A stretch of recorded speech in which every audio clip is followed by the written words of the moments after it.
एक बात जानते हैं भाई, बोलिए। एक बार भारत में एक अंग्रेज पत्रकार घूमने आया था।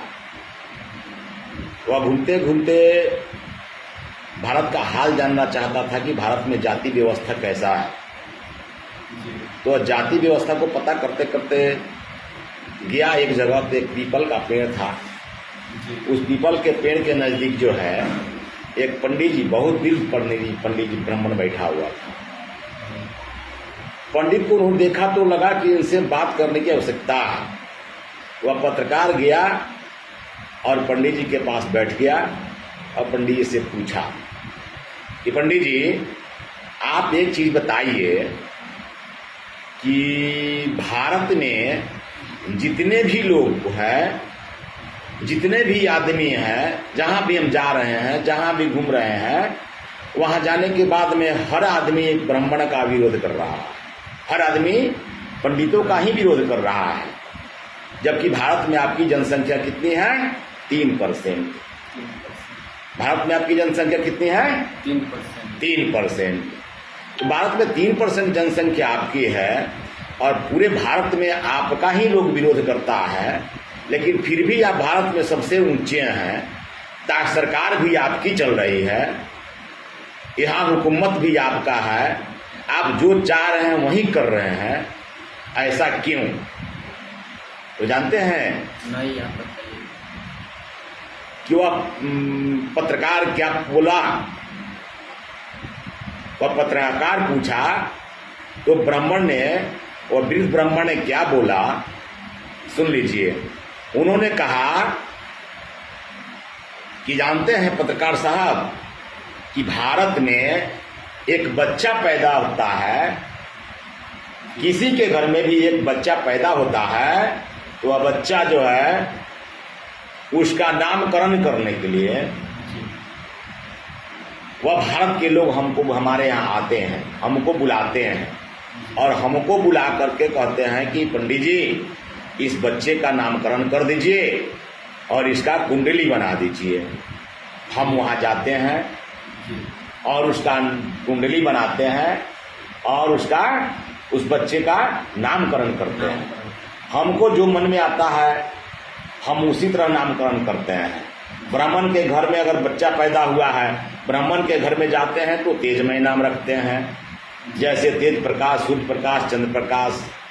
अगर क्षत्रिय के घर में जाते हैं तो उसका वीरतामय नाम रखते हैं, जैसे शेर बहादुर सिंह, जंग बहादुर सिंह, जंग बहादुर सिंह।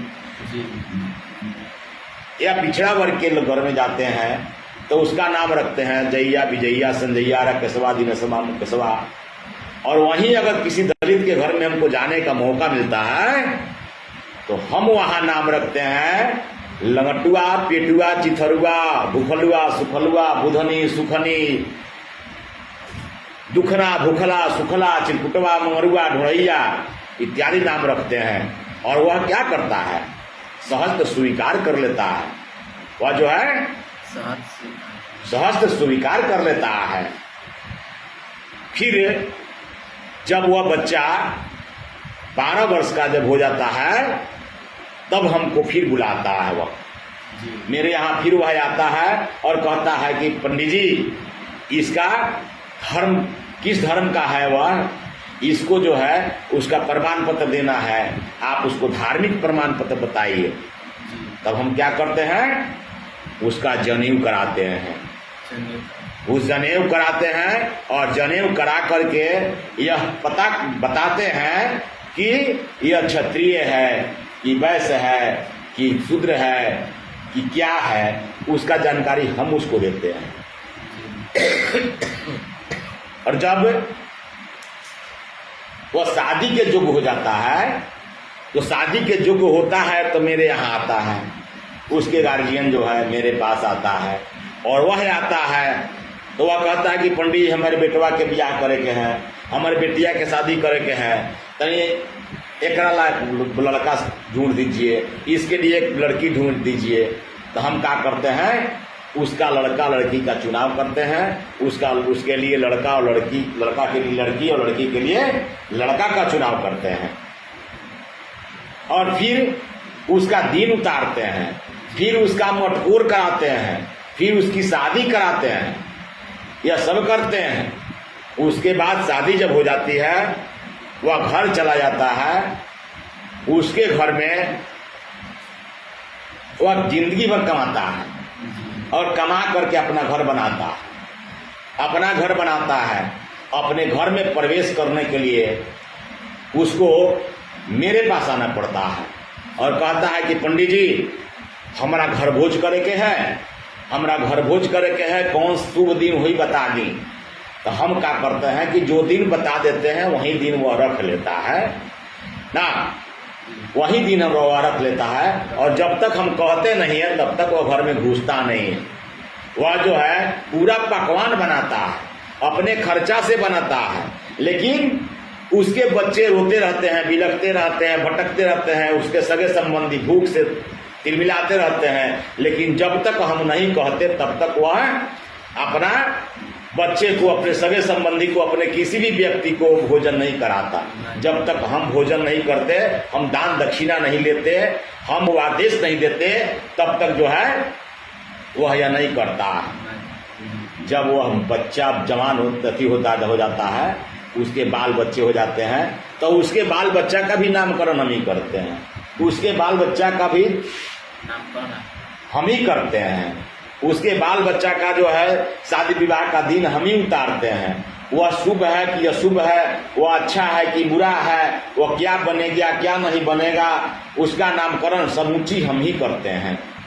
लेकिन जब वह मर जाता है तो मरने के बाद उसका श्राद्ध भी हम करते हैं, उसका श्राद्ध भी हम करते हैं। अब आप बताइए कि जौन व्यक्ति जन्म से लेकर मरण तक वह मिट जाता है, तब तक अपने उसको क्या करना है क्या नहीं करना है वह अब स्वयं का निर्णय नहीं ले पाता, वह मेरा विरोध क्या करेगा। मेरा विरोध करने से उसका कुछ होने जाने को है। हम कल भी राजा थे, आज भी राजा हैं और आगे भी राजा रहेंगे। यह बहुजन समाज का जो लोग है, जो केवल जय भीम करता है, यह हमेशा गुलाम रहेगा और हमेशा हम गुलाम बनाकर रखेंगे। इसको जो है हम छोड़ने वाले नहीं हैं।